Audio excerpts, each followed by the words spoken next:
ETF index mutual funds నేర్చుకుని stock మార్కెట్లో రాణించాలనుకుంటున్నారా? వెంటనే ఈ నెంబర్కి కాల్ చేయండి. నమస్తే రమగారు. నమస్తే జయ. రమగారు, ఒక విషయం అండి. ఏంటంటే ఎప్పుడు మన ఇద్దరం మీరు స్టోరీస్ చెప్తూ ఉంటారు, రకరకాల విధానాలుగా మనం మాట్లాడుకుంటూ ఉంటాం కదా. ఒక మెయిల్ వచ్చిందండి నాకు. వాళ్ళు పాపం పేరు చెప్పడానికి ఇష్టపడట్లేదు, కానీ ఈ ప్రశ్న మీ ముందు పెట్టమన్నారు. దీనికి సమాధానం వాళ్ళు కోరుకుంటున్నారు మీ వైపు నుంచి. ఏంటంటే ఎక్కడి నుంచి రాశారో కూడా నేను చెప్పను, వాళ్ళ మ్యాటర్ మాత్రం చెప్తాను. వాళ్ళ అత్తగారు విపరీతంగా వేధిస్తున్నారట. నాకేం చేయాలో తెలియట్లేదు, బయటికి వెళ్ళలేకపోతున్నాను, ఎవరికి చెప్పుకోలేకపోతున్నాను. ఇలా వేధించే అత్తలకి ఏం చేయాలి, ఎలాగూ దీనికి ఏమన్నా పరిష్కారం సూచించండి, ఒకసారి రమ్మగారికి ముందు ఈ ప్రశ్న ఉంచండి అనేసి పర్సనల్గా మెయిల్ పెట్టారు. డీటెయిల్స్ అయితే ఉన్నాయి, కానీ ఎట్టి పరిస్థితుల్లో వాళ్ళ పర్సనల్ కదా అది. రమ్మగారు డామినేటింగ్ అత్తగారులు, అంతే కదా? అవునండి. డామినేటింగ్ అత్తగారులు లోకంలో చాలామందే ఉంటారు. డామినేటింగ్గా ఉండే మనస్తత్వం ఉన్నవాళ్ళు అత్తగారులైనా కోడళ్ళైనా డామినేట్ చేస్తూనే ఉంటారు. వాళ్ళ పద్ధతి అంతే అది. ఇప్పుడు ఆవిడ డామినేటింగ్గా ఉంటుంది, ఆవిడ పద్ధతి ప్రకారమే ఇల్లు నడవాల్సి ఉంటుంది. దానికి ఆవిడ భర్త కుమారుడు ఇద్దరు ఒప్పుకుంటేనే ఈ డామినేషన్ నడుస్తుంది. అంటే ఈ అమ్మాయి మామగారు ప్లస్ ఈ అమ్మాయి హస్బెండ్, అంతే. ఇప్పుడు నేనేదో అరుస్తాను, అవతల వాడు వింటే కదా, అవతల వాళ్ళు వింటేనే. ఇప్పుడు కోడళ్ళు లొంగి ఉండటం వేరే కదా. ఆ ఇంట్లో ఉన్న మగవాళ్ళిద్దరూ ఈ డామినేటింగ్ లేడీ తాలూకు డామినేషన్ని ఒప్పుకుంటూ ఉంటే సాగుతుంది. కోడల్ని అదుపులో పెట్టాలని భావించే అత్తగారులు కోకొల్లలు. అలాగే అత్తగారులని అసలు ముందు నుంచే వదిలించేసుకోవాలని, వాళ్ళ ఆస్తంతా గుంజుకుని వాళ్ళని బయటికి తోసేయాలనుకునే కోడళ్ళు కూడా కోకొల్లలుగానే ఉన్నారు, ఇద్దరు ఉన్నారు. ఇప్పుడు వీళ్ళ గురించి మాట్లాడంగానే మీరు ఇలా మాట్లాడితే మా కోడలు సరైనది కాదు, మీరు ఇలా మాట్లాడితే ఎలా అని ఫీల్ అయ్యే అత్తగారులు కూడా కనపడతారు. అందుకే నేను ఒక ప్రశ్ననే తీసుకొచ్చాను కదా మీ ముందు, ఆ విషయం మాట్లాడదాం. దానికి సంబంధించి ఎవరైనా మనకి ఇట్లా పర్సనల్ గా మెయిల్ కానీ వాళ్ళ ప్రాబ్లమ్ మనకు చెప్పుకుంటే మనం దాని గురించి కూడా డిస్కస్ చేద్దామండి. ప్రెజెంట్ అయితే అత్తగారి గురించి మాట్లాడుకుందాం. ఈ డామినేషన్కి ప్రధానమైన కారణం ఏంటంటే స్థాన బలిమి. ఆవిడ చేతిలో డబ్బు ఉండటము, లేకపోతే ఆస్తి ఉండటము, అది కాకపోతే ఈ భర్త కుమారుడు ఆవిడ చేతిలో ఉండటం, వాళ్ళు ఆవిడ మాట వినటం, దానివల్లే ఇలాంటి మనస్తత్వాలు డెవలప్ అవుతాయి. పైగా మనకి ఒక సిద్ధాంతంగా కొన్ని అలవాట్లుగా ఉంటాయి జయ. పెళ్ళవగానే ఆడపిల్లలు భర్త ఇంటికి రావాలి, అత్తవారితోటి ఉండాలి, అత్తవారి బాధ్యత అమ్మాయిదే. ఇది నిజం, ఇందులో అనుమానం ఏమీ లేదు. ఎందుకంటే ఇప్పుడు అత్తవారి తాలూకు ఆస్తిపాస్తులన్నీ భర్తతో పాటు ఈ అమ్మాయే అనుభవిస్తుంది కదా. అతని సంపాదన అంతా ఈ అమ్మాయి, ఆ అమ్మాయికి పుట్టబోయే పిల్లలదే. కాబట్టి బాధ్యత, హక్కు ఉన్నప్పుడు బాధ్యత తీసుకోవాలి న్యాచురల్లీ. ఇది మనకు అలవాటైపోయింది, మన పందా అదే, మనకి వివాహ వ్యవస్థే ఇలా ఉంది, మన పద్ధతి.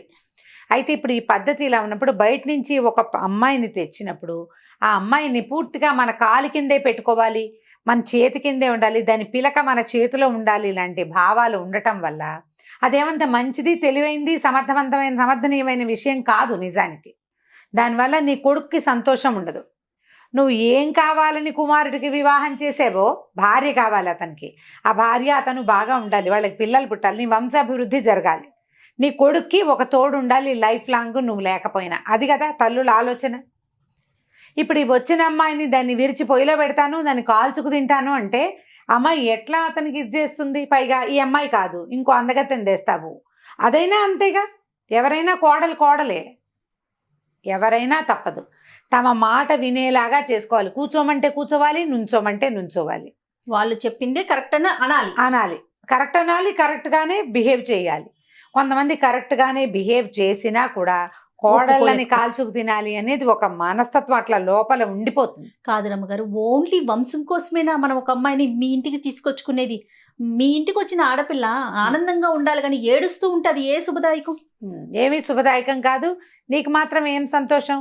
పైగా ఒక్కొక్కళ్ళు ఏంటంటే కొడుకుల్నే సమర్థించే తల్లులు. వాడు ఏం చేసినా, వాడు తాగేస్తున్నాడు అనుకో, తాగితే తాగేట్లే, నువ్వు కిందకు వచ్చి ఉండు, నువ్వు విడిగా ఉండు, పోని వాడితో ఉండబోక అనేవాళ్ళు. కొడితే కొట్టాడులే, తాగినప్పుడే కొట్టాడు, తాకపోతే కొట్టాడు, బాగా చూసుకుంటాడు కదా అనేవాళ్ళు. వాడు తాగినప్పుడు వాడికి ఎదురుకుండా నువ్వు వెళ్ళబోక, వాడితో పోట్లాడితే నువ్వు కిందకు వచ్చేసే, నువ్వు పక్క వచ్చేసే, నువ్వు వెనక్కి వచ్చేసే, నువ్వు దాక్కో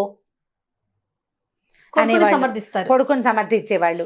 వీళ్ళింట్లో ఏ సిచ్యువేషన్ ఏ పండగ వచ్చినా మీ పుట్టింటి వాళ్ళు పెట్టాల్సిన అడిగి పట్టుకురా అని. అది ఆస్తి, పుట్టింటి ఆస్తి పట్టుకురా, లేదా తమకు ఇంకా డబ్బులు కావాలి. పెళ్లి చేసుకునేటప్పుడే అవన్నీ ఆలోచించుకుని చేసుకోవాలి. మొదటిది అసలు వరకట్నం దురాచారం, పైగా చట్టరీత్యా నేరం.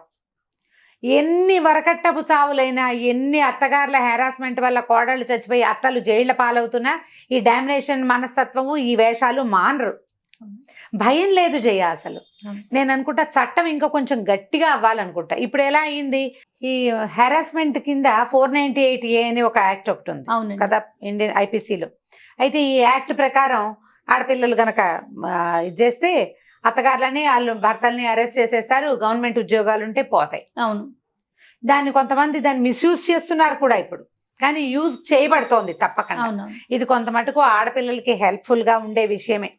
కొంతమంది ఏం చేస్తారంటే ఏ చిన్న తగాదాకైనా సరే అత్తగారుల మీద మా భర్తల మీదే కాకుండా ఏదో ఖండాంతరాల తర్వాత ఎక్కడో ఉన్నటువంటి ఆడపడుచుల మీద కూడా పెట్టి వాళ్ళు కూడా జైల్లో పడేలాగా, వాళ్ళ జీవితాలు కూడా నాశనం అయ్యేలాగా చేసేవాళ్ళు. వాళ్ళ ఎంత ఇబ్బంది ఉంటుంది రమ్మగారు అలా చేస్తే. చేస్తున్నారు, అది చేస్తారు. కాకపోతే ఏంటంటే ఇది ఒక మంచి విషయమే. ఇలాంటివి జరిగినా కూడా ఈ కాలంలో చాలా అత్తగారులకు ఇంకా బుద్ధి రావటం లేదు చాలా మందికి. ఇప్పుడు మనం ఒక పిల్లని తీసుకొచ్చాము, ఇప్పుడు కోర్టుల దాకా ఎందుకు వెళ్ళాలి జయ? పెళ్లి చేసుకునేటప్పుడు మనమేమి పోలీస్ స్టేషన్కి వెళ్ళి ఫలానా పిల్లని పెళ్లి చేసుకుంటాం అని చెప్తున్నామా? లేదా ఫలానా ఆవిడకి మా అమ్మాయికి అబ్బాయికి మా అమ్మాయిని ఇస్తున్నామండి, రేపొద్దున మా పిల్లకి ఏదైనా జరిగితే మీరు చూడండి అని ఈ అమ్మాయి తాలూకు వాళ్ళు ఎవరైనా వెళ్తారా? వెళ్ళరు. మనం మధ్యవర్తులతోటి మర్యాదగా ముద్దుగా ముచ్చటగా చక్కగా సొగసుగా మాట్లాడుకుని పెళ్లిళ్ళు చేసుకుంటాం. అదే సొగసుగా కాపురాలు ఎందుకు చేసుకోకూడదు? నువ్వు ఓ పిల్లని చూసావు, మనం ఒక పిల్లని చూసుకున్నాము పెళ్లికి. ఈ పిల్లని చూసుకున్నప్పుడు ఏం చేస్తాం? వాళ్ళ ఆస్తి స్వాస్తి, వాళ్ళ ఫైనాన్షియల్ కెపాసిటీ అన్నీ మనకు తెలుసు. నువ్వు 4 కనుక్కునే చేసుకుంటావు. వాళ్ళు చెయ్యలేని డబ్బుని నువ్వు లాగాలని ఎందుకు అనుకోవాలి? పైగా నీ పద్ధతులు కోడలికి లేవని ఎందుకనాలి? నీ పెంపకం, నీ తీరు వేరు. నీకు దగ్గర డబ్బులు ఉన్నాయి. ఆ అమ్మాయి కొంచెం సాదాసీదా కుటుంబం నుంచి వచ్చి ఉండొచ్చు, లేదా నీకు డబ్బులు లేవు, ఆ అమ్మాయి పెద్ద కుటుంబం నుంచి వచ్చి ఉండొచ్చు. నీకు తెలిసే చేసుకుంటావు. తర్వాత ఏ విషయం మీద ఆ అమ్మాయిని హెరాస్ చేస్తావు? నువ్వు అన్ని కనుక్కున్నావు కదా ముందు. డబ్బుల విషయం అయితే రమ్మగారు, డబ్బులు లేకపోతే పలానాది ఇవ్వలేదు, పలానా వస్తువు కావాలి, పలానా బంగారం కావాలి, ఒక క్లారిటీ ఉంది. కొంతమంది ఉంటారు చూడండి, ఏదో ఒకటి సాధించాలి. మన ఇంటికి వచ్చిన మనిషిని ఏదో ఒకటి అనాలి. కనీసం ఆ అమ్మాయి నన్ను ఇట్లా అంటున్నారు, ఇట్లా చేస్తున్నారని చెప్పుకోలేనంతగా కూడా హింసిస్తూ ఉంటారు. మాటలతో సూటిపోటి మాటలు అంటారు. భర్త ఉన్నప్పుడు ఒక రకంగా, లేనప్పుడు మరో రకంగా బిహేవ్ చేస్తారు. ఇలాంటివి కూడా అవి ఎక్కువ ఉంటాయి ఆడవాళ్ళ దగ్గర. ఏంటంటే ఆ భర్త ఉన్నప్పుడేమో తను చాలా ముద్దుగా బాగా చూస్తున్నట్టుగా, కొడుకున్నప్పుడు మా అమ్మ బాగా చూసుకుంటోంది అనుకుంటాడు కొడుకు అబ్సెన్స్ లో వీళ్ళు పనులు చేయరు, పని చేసి పెట్టరు, హెల్ప్ చేయరు. మీ అమ్మ ఇట్లా, మీ నాన్న ఇట్లా అంటారు, నీకు బుద్ధి లేదంటారు, ఏదో ఒకటి అంటారు. ఈ అమ్మాయి చెప్పినా భర్త నమ్మడు. ఈ అమ్మాయి మానసికంగా కృంగిపోతా ఉంటుంది. మానసికంగా కుంగిపోతుంది. ఆమె మనసు గెలుచుకోలేదు, ఈ భర్తకి నిజం చెప్పలేదు, చెప్పినా అతను నమ్మడు. ఉంటారండి అలాంటి వాళ్ళు కూడా. ఇప్పుడు ఇలాంటి వాళ్ళు ఉంటారు. దీనివల్ల మనం ఏం సాధిస్తున్నామని ఈ అత్తగారు పోస్ట్లో ఉన్న వాళ్ళు ఆలోచించుకోవాలి. ముందు ఒక పిల్లాడికి పెళ్లి చేసేటప్పుడు మనం ఈ పెళ్లి వల్ల ఏం చేయదలుచుకున్నాం అని పిల్లాడు పెళ్లి చేసుకునే కుర్రవాడు ఆలోచించుకోవాలి. ఈ పెళ్లితోటి ఏమిటని పెళ్లి చేసే అమ్మ నాన్న కూడా ఆలోచించుకోవాలి.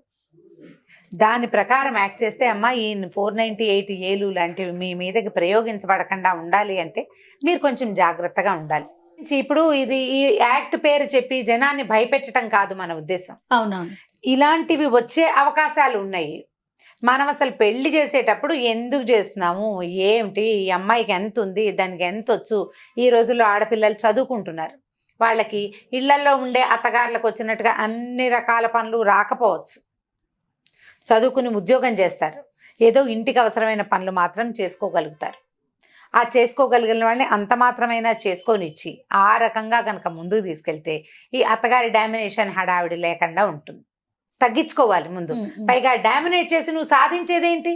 నువ్వేం చేయగలవు? అమ్మాయిని ఏదో సాధిస్తావు, మా కోడలు లైన్లో పెట్టానని ఎవరికో చెప్తావు 4-5 అంతేనా? అంతేగా. దానివల్ల నీకు వచ్చే కిరీటం ఏమిటి? False prestige. రేపొద్దున ఏదైనా తేడా వచ్చిందంటే నీ చుట్టుపక్కల నలుగురు కానీ, నీ చుట్టాలు కానీ నీకు అన్నం పెట్టరు, నీళ్ళు పోయరు, నేను హాస్పిటల్కి తీసుకెళ్ళరు, నువ్వు మూల పడితే నీకు మంచినీళ్ళు కూడా ఇవ్వరు.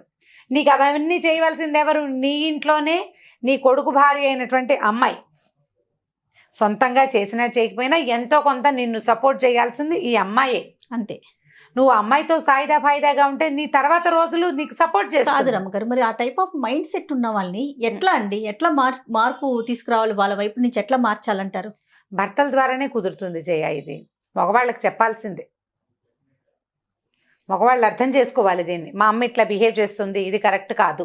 ఇప్పుడు మగవాడికి కూడా పెళ్ళాన్ని అదుపులో పెట్టాలని ఉందనుకో, కరెక్ట్, బాగుంది, పెళ్ళాన్ని అదుపులో పెట్టాలి. మరి మీ నాన్న ఎందుకు మీ అమ్మని అదుపులో పెట్టలేదు? నువ్వు అది ఆలోచించాలిగా. నీ పెళ్ళాం అదుపులో ఉండాలి, నీకు పెళ్ళాం కాబట్టి. మరి మీ అమ్మ కూడా మీ నాన్నకి పెళ్ళాం, నీకు అమ్మ కానీ నాన్నకి భార్యే కదా, నాన్నకి భార్యేగా. మరి అక్కడ ఎందుకు అదుపులో లేదు ఆవిడ? మీ నాన్నేమో మీ అమ్మ అదుపులో ఉండాలి, నీ పెళ్ళామేమో నీ అదుపులో ఉండాలి. ఏం న్యాయం ఇది? ఆలోచించాలి. ఆలోచించద్దు.